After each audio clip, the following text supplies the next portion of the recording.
What is up, you guys? Welcome back to another one. If you are new to the channel, I am Gold Pony. This is Gold Pony Crypto. And so, today we got with us here Crypto Kip from the Crypto Report. He has a channel dedicated to Crypto.com, Crow, and Cronos, just like myself. And he also has a partner in crime called Black Sea, so he is on there as well. But you definitely got to check them out. I'll put all of their links and information in the description box below. But having said that, Crypto Report, or Crypto Kip, thank you so much for coming onto the channel here. How you doing today? I'm doing spectacular. You know what? Crypto's taking a slight little tiny dip. No big deal today. I'm feeling good. I mean, we're poised. We're ready. So good to be with you. Thanks so much for having me. I love your content. You're spectacular. Happy to be on the channel. And my partner Black Sea sad he couldn't be with us today, but so great to do a collab with you. Yeah, no, I appreciate you coming on. Let me start with this. I got this question in my comment section the other day, and I want to get your take on it because I think there is valid points for this, both sides of the argument here. So people often ask me, where do you store your crypto? Is it on the centralized app or is it on the decentralized side of things? So I usually tell them it depends on your situation, honestly. So I'm gonna let you give your answer to that, and then I'll kind of give my perspective as well. But what do you think? That's a great question. Thank you for that one. Well, I'll tell you guys this. I personally hold probably about 80% of my crypto in DeFi, and whether that's on a DeFi wallet or in a protocol that's staked, you know, I mean, it's all in a DeFi wallet, I guess. But I really like to take advantage of the DeFi, and I'm just kind of staking my Crow, for example. I'm staking my Tonic. I'm staking really anything that I can in DeFi. Maybe playing with some liquidity pools, sure, but I want to be careful with that because of impermanent loss. But other than that, we're looking at holding it personally on the centralized exchanges, which a lot of people are saying is a no-no. And honestly, I can agree with that. I should probably be using cold storage. I personally haven't done that because I am really actually scared. Not your keys, not your wallet. You can kind of get that phrase covered for yourself by getting the DeFi app. But if you actually give me like a Ledger Nano, I'm so scared that I lose that or somebody steals it from me and boom, it's trouble. But if you're good with it, it's probably the best place to have it in the Ledger, in my opinion. The second best place is probably in a DeFi wallet, and then the third best place, for convenience sake, is probably the main app. If you want to trade a lot, you want to do things with it, you probably want it on a main app, on a main exchange. What are you doing, Gold Pony? What are your thoughts on that? Yeah, so I like that thought, and here's my take on that. I've kind of flipped right now. So I kind of was where you were with 80% of it in DeFi and 20%, but now it's flipped. I have most of it back on the centralized exchange. Here's my theory. So 20% still in DeFi, but when the bear market hits, I put almost all of it into DeFi because you don't know who's going down or whatever the case. But when things start to turn around again, I'm putting it back in the centralized app just because my thought is, what happens if something happens to me? Like, I have a day job. I drive an hour and 10 minutes each direction to my day job through the Appalachian Mountains with tons of cliffs. Let's say if I were to drive off a cliff, like, my wife has no clue about Don't crypto. Do that. Don't drive off a cliff. I know. I'm planning on it, but I don't think she's getting it off the decentralized side of things, honestly. So I've taught her how to do the centralized stuff. I think she would be able to do that pretty easily. So ultimately, I don't want to lose all of it. And I saw CZ from Binance said this the other day too. He actually said more people lose their crypto on the decentralized side of things, either from not writing down their seed phrase or misplacing it, or something happens to them and nobody's there to pick it up or stuff like that. So I don't know. That's the thing I worry about as well. So, but I will say, during the bear market, I'm on the decentralized side of things because so many of the big players end up failing, and you never know who that's going to be. So that's my thought of that. The other thing is with taxes, and this is going to be probably the next question I got for you as well. So I don't know if I use Crypto.com tax or whatever. So they have an excellent service with that, and it works really good for the centralized app. The decentralized app, because of the small little Crow gas fees with the one Crow and everything, whenever you adjust the price of an NFT or something like that, you end up with like 1,000 transactions, in my case, a year. And that just looks horrible. Like, it's a tax nightmare from that perspective. But on the centralized app, plays it out so perfectly. I don't know. How do you go about doing crypto taxes at the end of the year? I guess I know it's a boring topic, but you know, No, everyone does. I mean, it's an important one, and people are starting to think about it again as we're coming up, on another tax season. Time to talk to Uncle Sam and your accountant again. And, it's a headache, really. It really is a headache. No matter what you're doing in crypto, it's a real headache to do taxes. But there are some great tools out there. I haven't used the crypto.com tax tool. I have to look into that one. You like it though? You can actually connect all of your wallets, whether it be Coinbase or MetaMask cool. or Crypto.com DeFi, all of it. So yeah, I like so it. that I do use a service like that. I think it's called cryptotrader.tax or something like that. So there's a lot of programs like that where you can plug in your Binance account, your Coinbase account, your MetaMask wallet. You can plug in all your wallets, and so. I mean, that's kind of what I'm doing, and it looks bad, but as long as I can pull it all into that one report and give it to my accountant who's the smart guy, right? Like, do my taxes for me, sir, and hey, I'll take the fee. I don't want to deal with it, and it's something, I understand it, right? But I don't actually want to do the math and deal with it myself, so I have a trusted accountant. I vetted him thoroughly, and I went to several different accountants, and I tested it out. Are you comfortable with this? And if they seem uncomfortable, I'm walking out the door. But if they're ready to tackle it and they're eager, and I kind of talk through, hey, I'm going to print this report out from you from this program, CryptoTrader. I'll get all my transactions. Are you comfortable? Then I felt comfortable. I've used this guy, and he's been great for me. So, yeah, crypto taxes, man. A lot of transactions in DeFi, but we got to do it. We got to do the taxes. So I started with H&R Block. I think everyone's heard of them, and they sucked with crypto taxes. But then I went to this other guy, and he told me right off the bat, he's like, I buy Shiba Inu. So I was like, okay, you know what you're doing then. I was like, I'm not huge on Shiba, but, he's into it. So I was like, okay, I'm going with this guy. No, you're not huge on Shiba, but I got to ask you. I'm going to throw a question at you. Shibarium. Have you looked into that at all? Is that exciting to you at all, that like this meme coins turning into a layer 2 on Ethereum? Does this give you any more? Maybe I should get a little bit of Shiba, or no Shiba. I think for a meme coin, their market cap is a little too high for me to even look at it right now. But I will say, I heard they were, I saw a couple of videos about a metaverse they had coming up, and I thought that looked pretty cool. But I don't know what it's called or anything like that. I haven't really looked too far into it, but it did look cool, though, I will say. Yeah, risk on for sure. So I saw in the video, I think yesterday or today, that you made, you were saying that you're staking Crow, and any of the profits you're putting into Tectonic. So I like Tectonic. I actually do something similar, but I put it into VVS. So tell me why you prefer Tectonic. Like, what is it about Tectonic that you're a fan of, I guess you could say? They do have a small market cap right now, so a lot of potential. I will say that. So that's great. You're watching it, man. I appreciate it, guys. Smash up the like button for Gold Pony. He's got some great content, and he does the research, guys. He's not only looking online every day, but he's looking at other influence. He's looking at everything. He's bringing all the facts to you guys, and it's so good that you caught that. Yeah, I did in a video yesterday that, yep, I am staking pretty much all my Crow, and I am taking all that interest, and it's decent interest, and I'm taking that and I'm putting it in to Tonic every single day. And why Tonic over VVS? VVS is great, and the minor moles and the game, the VVS Gotchi, is very cool. I like the liquidity pools on VVS. I think they're fantastic, even more so in a bear market when things are trading sideways. Not when they're trading down or up in a big way, but sideways is great for those liquidity pools.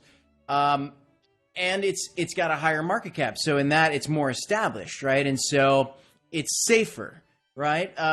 But you said it, the magic words. It's the market cap game. So I look at Tonic, and I look at the white paper and what it says, and Tonic is a compound-like protocol on Cronos, and Compound is one of the largest lending and borrowing dApps on Ethereum. And in the last bull market, man, I had some and I sold it, and then I missed DeFi summer and I regretted it, and I just am so upset that I wasn't holding my Compound and my Aave, I think it was, and I was holding them, and then I sold them, and then it went big time up. And so Tonic is a great borrowing lending protocol on Cronos.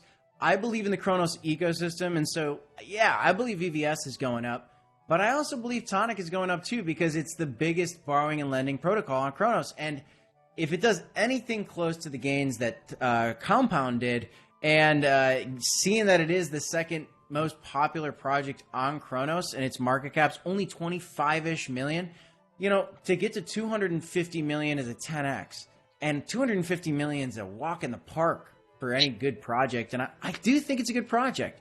So that's kind of it. I think there's more upside is really, I guess, the answer. I'm kind of getting greedy because it's only the interest, right? It's not like I'm putting 50% of my portfolio into Tonic. That's not a good idea. So I've just, like, not financial advice, but I'm not going to do that. Like, that's for sure.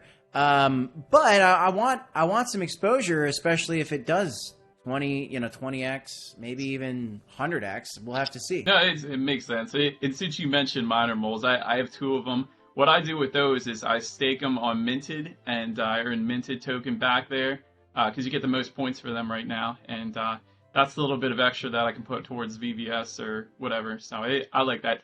It's just we're on NFTs. What are your favorite NFTs on Cronos right now? Oh, man. Well, I have this like love-hate relationship with Loaded Lions. I mean, they're the CryptoPunk of Cronos. Well, and you could argue like, well, that's more Crypto.com, and I guess they've integrated kind of all of them since. But, I think there's a lot of hype around the Boar Candy still. I got a Cosmonaut. Actually, you led me onto that still. But I really have, to be honest with you, I've taken a step back. I got a Cyber Cub. I've got a Boar Candy. I've got a Cosmonaut. I got a couple Loaded Lions. One of them we're giving away on our channel, which is something we're trying to do more of, more giveaways. I've got the land. I've got the Crypto.com land. But I think there's a lot of great projects out there, and I'm certainly missing. Like, I'll tell you, I wish that I had a VVS miner mole badly. I really want one, but I can't really justify buying one right now. I also am looking at the Mad Meerkats. They're pretty cool looking. I think they're arguably the coolest looking NFTs in the whole ecosystem. I don't love the whole rug pull fears that people have with it because I guess, and I didn't really look into that. Do you have the information on that by chance? Do you know what happened with that, honestly, for the audience out there? Or for me, Yeah, the people behind it are mad. That's the whole thing about Mad Meerkats. Like, they take risk, and there's nothing wrong with taking risks. So they went to Polygon. They wanted to be a cross-chain kind of DEX, and that's fine. I don't know if I would have started a new token, though. That's my thing. But they did, and now I think they're kind of back focusing on Cronos again because that is still their number one, and I still buy some M&Ms from time to time, or MMF too, but I still buy that from time to time. I have a Mad Meerkat as well, NFT, and they were the most valuable NFT, believe it or not, last bull run. It wasn't the Loaded Lions. That project I watched, because I was watching VVS, we were all watching VVS and Tonic, and then MMF came out of nowhere and became the biggest project on Cronos for no. So I didn't see the NFTs, but did you have one then, or did you buy the Meerkat and the bear? You had it then?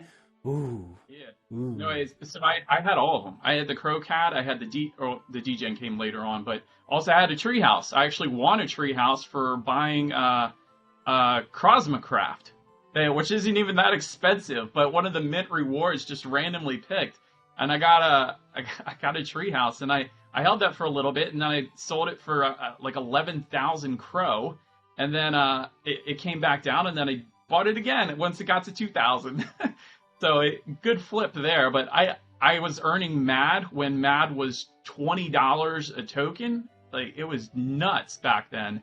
And so that's why I'm saying, like, those cats, they got up to like $16,000 floor price, whereas I think the Loaded Lions got to like 7,000. So in this next bull run, I know people are weary about MMF right now, but they have so much hype behind them when things turn back around. Like, people love the art. The decorator with them is absolutely amazing. They do regular AMAs all the time. So the canvas and the sequence, they're always in Twitter spaces like them. Like, you don't hear about VVS doing the same thing. They're all kind of hidden behind the scenes. So that's what I think makes MMF special. They're not hiding anything. They're most definitely not a rug pull. So I'm actually a big fan. That makes me feel good. I mean, I put out information on MMF, and there were some kind of bad actors. They were trying to shill other coins, but they were kind of like dumping on MMF, and they were talking about all the scam. And I'd heard the rumors of it. I never really saw any like concrete evidence of this. More just like kind of general hate. But yeah, I guess I answer your question is, I've got my NFTs. I'm looking at the minor moles, and I'm looking at the Meerkats because, yeah, I think you're onto something with those two projects. Is there anything else you're looking at right now? I'm waiting for a really good blockchain game to come around, and I hope it's the or the Crypto.com land and all that stuff. Hey, I'm big into blockchain gaming, and you can let me know what you're into, but I go with Ethereum with that too. Like Gods Unchained, I'm a huge fan of that. And then the Crosma shooter game. I made a tutorial on how to play that. It's on their website, but I have a lot of fun playing that too. But do you do any blockchain gaming, or do you think you're going to in the future? I really don't. And we are going to do more of that. So Black C's more the gamer. I just have never really been a big gamer, but I did dabble with the Cosmonaut, and that's super cool. I want to know what it is. I want to understand it, because if I'm going to invest in something, I want to understand it. So from that aspect, yeah, I'll dabble, and I like games. It's not that I don't like. I love games, but I just I have so many things. It's such a silly excuse, but there's so many things in a day, and that's just one that I don't get, because I play music too, and there's just so many things that I love to do, and gaming doesn't check the box for me. But I know that it's huge, and I think you're onto something. And I'm looking at like a project like Gala Games. Like I don't know, is that going to be huge? Like, people are talking about AAA game companies coming into the crypto space. That will happen, and that will be huge, and I'm pretty excited for it. I'm pretty excited as an investor, maybe not as a gamer, but as an investor, I'm pumped. No, I'm definitely excited for all of that. So I'll end with a couple things here, just to keep this from not being too long of a video, but you asked me at the end of your channel collab there, what is your Crow price prediction for this bull run? But I'm going to add to that. I'm going to also say, do you think there's another token on Cronos that could probably surpass Crow in terms of gains, like a 10x, 20x, like more of a gain than actual Crow could give you? All right. So a two-parter. Part one, what is my price prediction for Crow?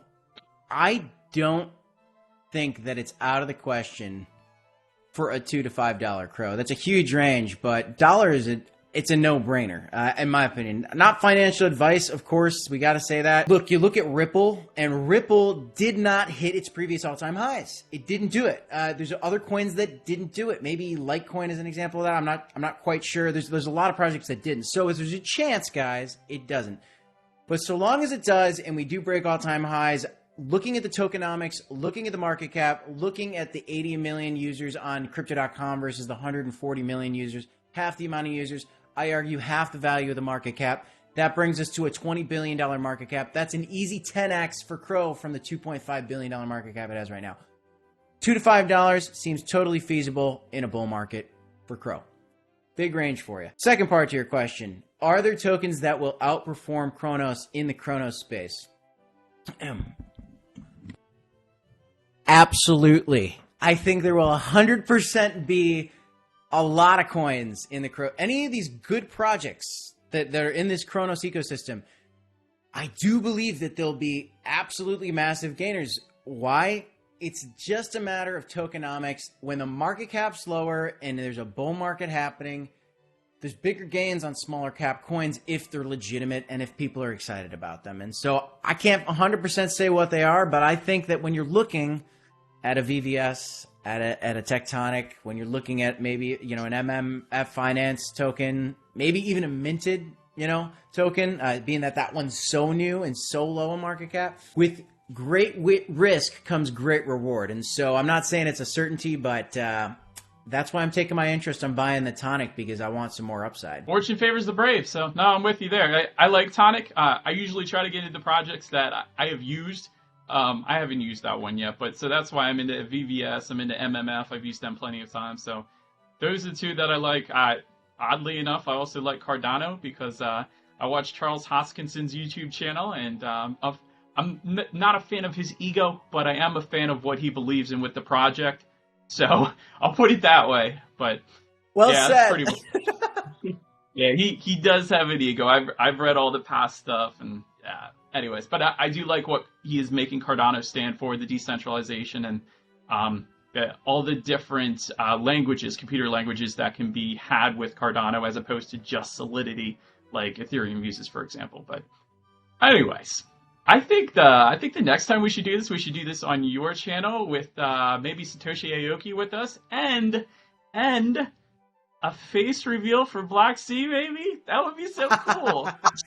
I'll let you take that one up with Black Sea. I think we're gonna have to wait until the bull market to even consider a face reveal, but we'll start teasing that eventually. Absolutely, Satoshi Aoki. If you're watching this, brother, we love you, man. We'd love to have you back on the channel. Gold Pony, absolutely, we'll get you back on the channel. So many more collabs to come, guys, and. If you guys love Gold Pony's content, and I know you do, smash up the like button for him right now. Subscribe to his channel, guys. He is bringing videos to you guys on a consistent basis, bringing details in some of the best NFT projects and some of the best tokens. Obviously talking about the CrowFam and Crypto.com. He's going to be on the forefront, guys, so make sure you hit the notification bell for his videos as well. So good to be with you, Gold Pony. Thank you so much for having me today. I'll tell Black Sea you say hello. Yeah, I'm going to say flip that. Subscribe to the Crypto Report because they put out 4 to 5 videos a day, which is 4 to 5 videos usually more than I put out a day. So if you like Crypto.com and Cronos, check out the description box. That's where their Twitter accounts and their YouTube channel is going to be hanging out. So appreciate you coming on the channel. I'll see you guys next time, and stay gold.